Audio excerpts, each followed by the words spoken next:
Meus amigos, concluindo essa trilogia a que me impus de comentários sobre o nosso Esporte Clube Bahia,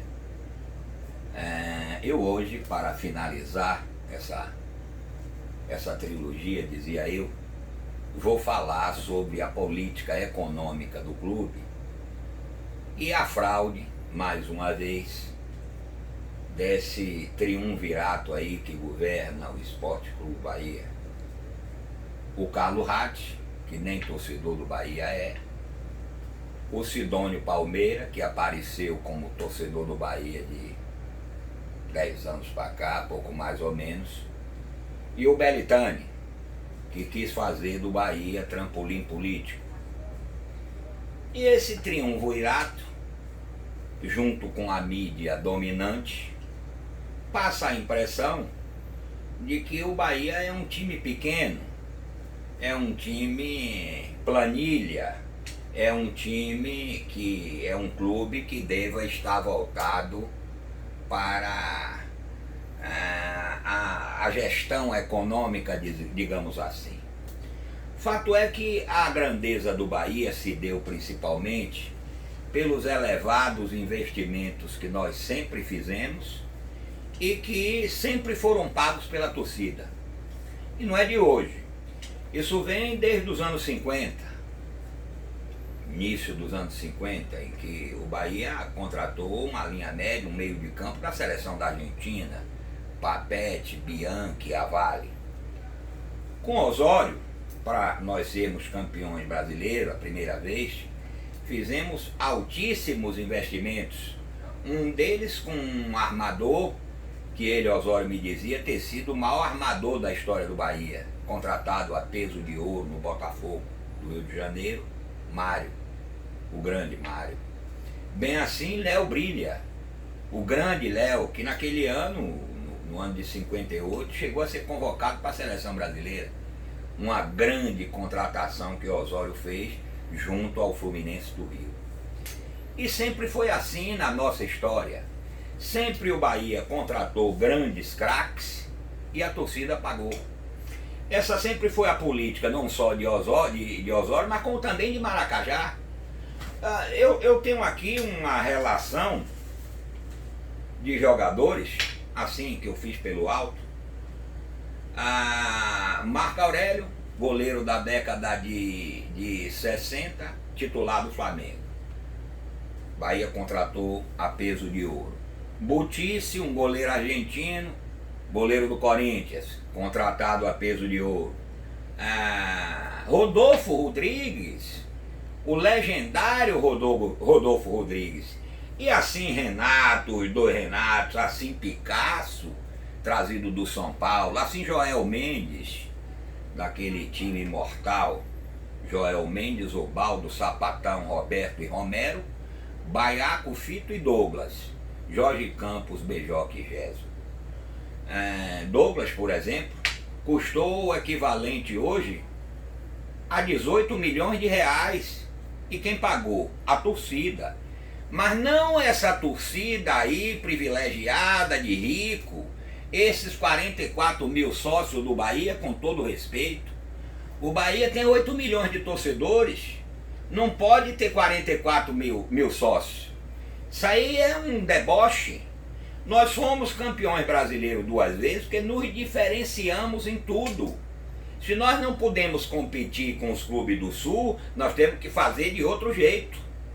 Esses preços aí milionários, proibitivos, para o cara se associar ao Esporte Clube Bahia, isso pode até continuar existindo, mas nós temos que fazer uma campanha societária com R$10 por mês. Eu sempre me bati por isso. O sócio de R$10, interiorizar o clube. Com R$10 nós faremos 3 milhões de sócios. E qual é o direito que esse elemento vai ter ao se associar?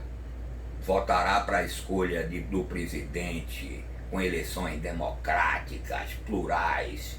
Todo mundo pode votar e qualquer um pode ser candidato. É disso que eles têm medo. Hoje nós vivemos o Sidônio com a forte influência que ele tem na mídia nacional, ele fica propagandeando, bombando por aí, que o Bahia, as contas do Bahia, o Bahia está em dia, a administração do Bahia, o torcedor do Bahia, Sidônio, quer ver a bola na rede. Eu vejo a mídia nacional tratar o Atlético do Paraná como se o Atlético do Paraná fosse uma equipe pelo menos 5 vezes superior ao Bahia. Não é. O que acontece lá é que eles têm um dirigente chamado Petralha, que é o dono lá, uma espécie de Osório, de Maracajá, há muitos anos lá no Atlético, e investe, que a torcida paga. O Atlético do Paraná, eu fiz um levantamento aqui, ele deve 418 milhões, o Corinthians deve 2 bilhões, o Atlético Mineiro deve 614 milhões. O que não há problema em vender, em dever. O que nós precisamos ter é crédito, e nós temos crédito, temos que investir. Porque você trazendo o grande jogador, toda a equipe cresce junto.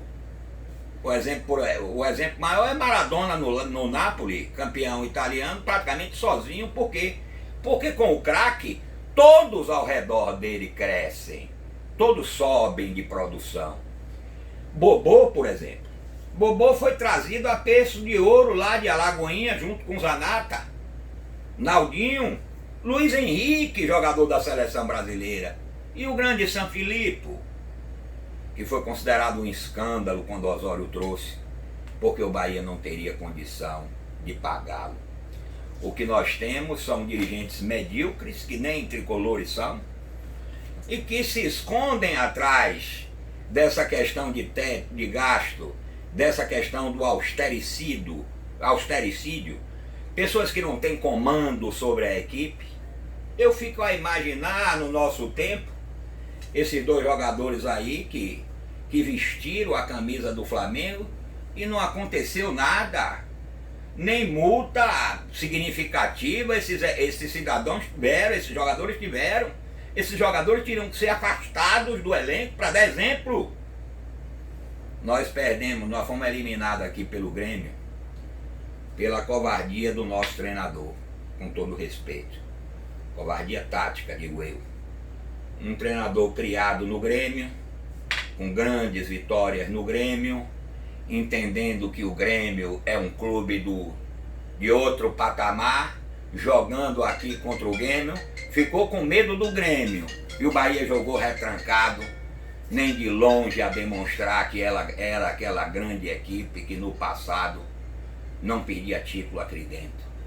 Se chegássemos à final, fosse com quem fosse, nós chegávamos lá e beliscaríamos. Nós fizemos isso com o Santos de Pelé. Esse austericídio, essa política de apresentar resultados contábeis.